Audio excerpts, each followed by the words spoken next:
Bonjour, bonjour, voici la suite, comme je vous avais promis, parce qu'il fallait que je plonge dans ce qui se passe, et je peux vous dire que mes visions étaient vraiment très troublantes. J'ai du mal à les mettre sur image, tellement c'était troublant. Donc j'ai utilisé d'autres techniques aussi, hein. Donc je plonge dans l'énergie de ce qui se passe à travers le monde. Vous savez où ça se passe, je peux pas trop évoquer les noms, parce que mes vidéos ont été effacées carrément. Donc voilà, donc du travail qui a été effacé, c'est pas grave. Donc entre IL et I, et l'influence des États-Unis de l'Union européenne, donc je ai des pays qui pourraient défendre I. Donc on voit qu'il y a des choix cruciaux qui vont être faits. Il semble que IL se trouve à un carrefour, à des décisions stratégiques qui doivent être prises. L'harmonie est possible, mais il y a des tensions qui peuvent surgir à cause d'intérêts divergents. Donc il y a l'amoureux. J'ai tiré l'amoureux. L'amoureux veut dire des hésitations, des choix à faire. Il est possible que le pays IL, soit, on va dire, confronté par rapport à d'autres partenaires, à une stratégie. C'est comme s'ils devaient obéir à d'autres personnes également. C'est ce qu'on me dit. Et je pense que c'est les États-Unis qui sont derrière, en tout cas. Alors, la maison 1 reflète les personnes, généralement, reflète ce qui se passe. Et là, c'est l'amoureux. Donc, on a l'impression qu'il y a quelqu'un d'autre derrière IL. Il y a quelqu'un d'autre de beaucoup plus imposant. Voilà ce que j'ai comme traduction. Maison 2, normalement, c'est l'argent, c'est les finances. Donc là, on a l'impératrice qui est une carte de fertilité, de création. Les relations économiques et diplomatiques jouent un rôle crucial. Pour IL, il est important de renforcer ses alliances économiques contre le pays I.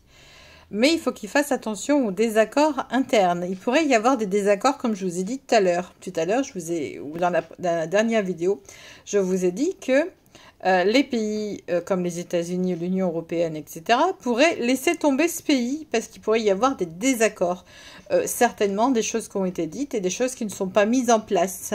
Donc je reviendrai tout à l'heure sur les désaccords parce que je veux regarder qu'est-ce qui se passe, qu'est-ce que sont les désaccords. On voit également, en maison 3, on voit que le monde, on voit une reconnaissance internationale. IL pourrait gagner du soutien en matière de diplomatie. Ça pourrait signifier que les pays au sein de l'Union européenne pourraient adopter une position un peu plus neutre, voire critique. Mais en même temps, on n'a pas l'impression qu'ils se retirent. On a l'impression qu'il y a un soutien. Mais en même temps, il peut y avoir de la propagande derrière tout ça. Ils peuvent toujours dire qu'ils soutiennent, qu'ils rentrent en guerre. Parce que le but est de faire descendre aussi la vibration. Il y a bien quelque chose qui se passe là-bas. Il y a un désaccord, il y a quelque chose. On ne sait pas, il y a un désaccord qui... il y a comme une cocotte minute depuis des années. Et puis là, ça ne fait que s'envenimer. On a l'impression qu'il y a quelque chose de satanique. Voilà. Le mot est dit. Pour les deux pays, hein, c'est pas, je n'ai pas pris parti pris sur ces pays. Je peux vous dire que pour moi, il y a quelque chose des rituels dans ces deux pays. Alors, c'est certainement quelque chose qu'on ne sait pas. Tout ce qui est caché. C'est pas au niveau des gens qui habitent le pays, hein, c'est ceux qui sont derrière le pays, ceux qui gèrent. Alors, on a en maison 4, il y a le pendule, il y a une période d'attente ou de stagnation. Donc, les tensions vont s'intensifier. Ils vont devoir faire preuve, IL va devoir faire preuve de patience face à des manœuvres politiques. En fait, tout est géopolitique, hein, on va dire. Hein, ils vont devoir faire preuve de patience parce que ce pays serait dans l'impatience s'il se passe quelque chose. Donc, on renvoie des bombes, ça ne fait qu'exploser des deux côtés. Hein. Alors, en maison 5, on a le soleil. On a l'espoir et la clarté. Il pourrait y avoir des alliances positives, mais ça demeure caché. Ça ne sera pas révélé au grand jour tout ce qui se passe. Les États-Unis vont certainement renforcer leur position parce que IL va certainement donner, au niveau de ces désaccords, ça va se désintégrer. On voit bien que les États-Unis on voit que ce qu'ils veulent, eux, c'est quelque chose. Donc, ils ont peut-être demandé quelque chose. Ils ont peut-être dit, on t'aide, mais tu me donnes quelque chose. Au départ, ils ont dit non. Puis, voyons qu'ils n'y arrivent pas. On a besoin des États-Unis. Ok, je te donne ça, ok. Donc, on voit qu'il y a quelque chose qu'on marchande. Les États-Unis marchandent quelque chose. Est-ce que c'est c'est quelque chose qui marchande, hein. Ça, je peux vous le dire. Donc, oui, on a des vérités cachées. On a des choses cachées parce qu'il y a un marchandage derrière. Ça ne sera pas révélé au grand public. Mais ça, les États-Unis vont soutenir cette cause avec des conditions. C'est comme si on donnait son âme au diable, si vous voulez. C'est ce que je ressens. Donc, quelque part, on donne son âme au diable. Tiens, ben, je t'aide, mais tu me donnes quelque chose. Donc là, on a les conditions. Certaines conditions et des conditions qui ne sont pas forcément, on va dire, merveilleuses. Donc, je viens t'aider, mais tu me donnes quelque chose. Voilà ce qu'on me dit. Donc, oui, les États-Unis vont venir aider IL, ça c'est clair. Alors, en maison 6, on a la roue de fortune. On a un tournant majeur en vue. Il y a des changements imprévus dans les relations internationales. Alors, ce qui est assez bizarre, c'est que les États-Unis, si les conditions sont remplies, ils vont venir aider. Mais il y a également il y a quelque chose qui affecte les USA et l'Union européenne envers l'engagement envers IL. Il faut que IL donne ce que les États-Unis demandent, les USA. Donc c'est assez bizarre parce qu'on peut avoir des imprévus, des changements. Je vous dis, c'est assez... On dirait un film quelque part. On a l'impression d'être dans un film et vous aurez cette impression d'être dans un film. Donc il va y avoir des choses, il va y avoir des confrontations, il va y avoir, oui, des événements qui arrivent. On a vraiment des engagements envers IL qui sont par moments imprévisibles. C'est imprévisible, attention, hein. IL peut revenir sur ses engagements par rapport aux USA, peut dire, ah ben non, on peut pas, finalement. Il peut y avoir des moments de tension entre les deux pays. En maison 7, on a l'étoile. On a une vision d'espoir et de guérison. Il est bien possible que certains pays autour de I commencent à se tourner vers une reconnaissance de IL. C'est assez complexe. Pourquoi est-ce que d'autres pays qui sont autour de I vont s'allier avec IL? Il va falloir qu'on regarde ça attentivement parce que ils auraient dû s'allier avec I.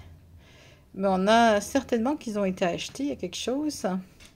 Alors là, en maison 8, on a la mort, transformation majeure, la fin d'un ancien ordre. Ah bah voilà, on y arrive, hein, on y arrive, je vous ai dit, on y arrive, tôt ou tard, on va y arriver. La fin d'un ancien ordre. Les tensions avec I pourraient conduire à des conflits ouverts. Mais cela prépare également le terrain pour de nouvelles alliances. Il y a quelque chose, il y a une manipulation derrière. En maison 9, on a le diable, on a bien des manipulations, des intérêts cachés, je vous dis. Cette guerre d'influence entre IL et I va s'intensifier avec des pays qui vont prendre position cachée, des alliances secrètes. Ah, on a des alliances secrètes, hein, c'est vraiment assez bizarre, hein, c'est très très bizarre.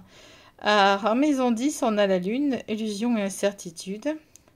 Les véritables intentions des États-Unis et de l'Union européenne n'est pas transparente. Quelque chose de bizarre aussi. Des conflits d'intérêts internes pourraient envenimer la situation. En fait, ils veulent quelque chose. Peut-être que c'est le pétrole, hein.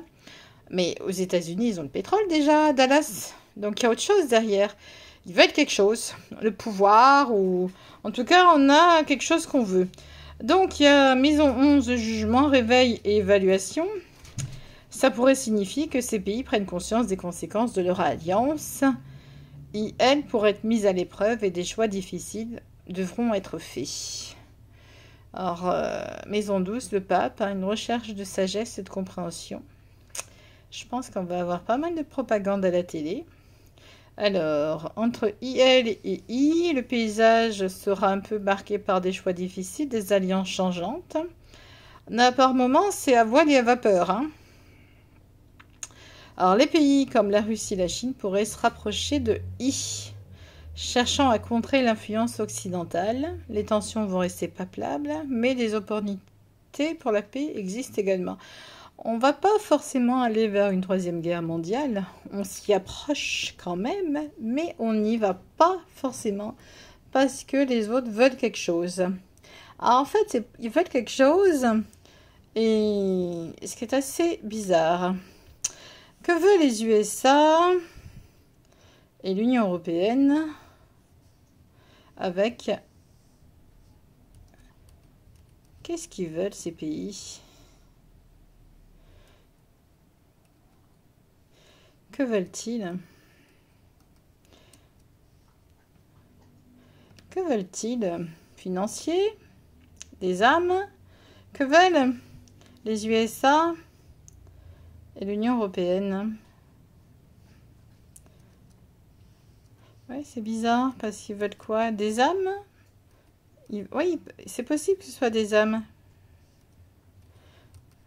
C'est tout à fait possible. Est-ce que des âmes pour les enfers? Alors, c'est stratégique et financier. Hein. Alors, que je vous dise, que veulent les USA? Ils voient en IL un allié clé pour maintenir la stabilité au Moyen-Orient. Un soutien militaire et financier contre l'influence I, garantir la sécurité de IL, ce qui en retour assure aux États-Unis un point d'ancrage dans la région. Vous avez compris. Il y a la technologie et l'innovation également. IL est reconnu pour son secteur technologique avancé. Les États-Unis et l'Europe cherchent à tirer parti de l'innovation de IL, notamment dans le domaine de la cybersécurité, de la médecine et de l'agriculture.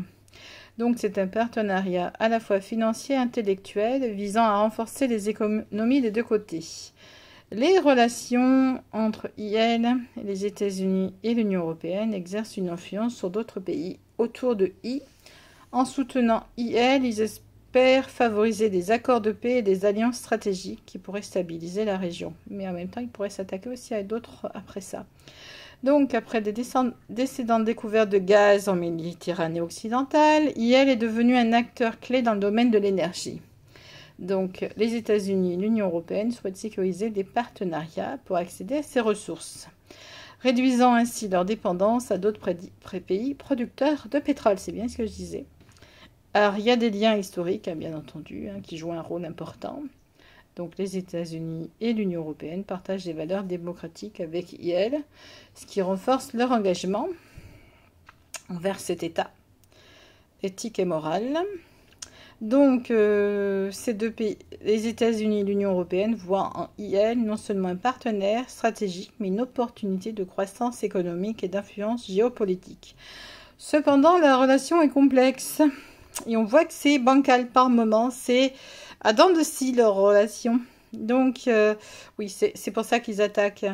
Mais les États... Mais il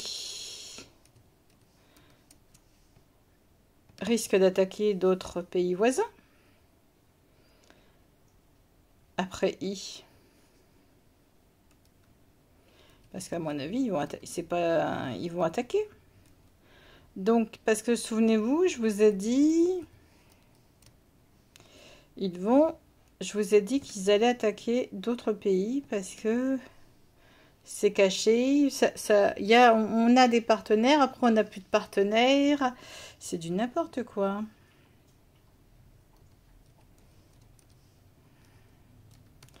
C'est n'importe quoi, je dirais. Alors, oui, il va y avoir des tensions. Ah oui, à mon avis, ils vont attaquer aussi. Il y a des cibles dans d'autres pays voisins. Donc, on a le pays L, le pays S, je ne peux pas dire les noms. Donc, on a les alliés aussi. Peut-être qu'ils vont attaquer les alliés de I. Alors, le pays L a déjà eu pas mal de la guerre, et le S également. Donc, on voit que au lieu de désamorcer tout ça, d'avoir une paix, on a notamment, ça ne fait que commencer. Oh, il existe un chemin vers le dialogue, mais bon, pour moi, c'est pas une paix durable qu'ils veulent mettre en place. C'est vraiment faire peur aux gens aussi.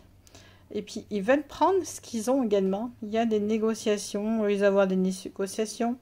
Mais en tout cas, c'est chaud. Ça reste assez chaud. On sait qu'il y a une espèce de climat tension. Ça continue. Les bombardements continuent. En tout cas, on voit que ils vont devoir refaire pas mal de choses dans leur pays. Donc, oui, ils attaquent après une fois qu'ils ont fini avec un pays, ils attaquent l'autre pays à côté. Alors, je vais regarder. Parce que c'est pas normal. Parce que tout ça n'est pas normal, ce qu'on vit. On est au 21e siècle, il ne devrait plus y avoir de guerre du tout. Il ne devrait plus y avoir tout ça. Il devrait être dans l'âge d'or depuis un moment déjà, et puis on a du mal à y passer. Alors, je peux pas donner les noms des pays, ça c'est ça qui est malheureux, parce que autrement la vidéo elle va être éliminée. Mais ce pays, il a déjà eu des guerres, donc il va certainement pas vouloir soutenir I. Ça m'étonnerait que elle soutient I, parce qu'il y a déjà eu pas mal de guerres.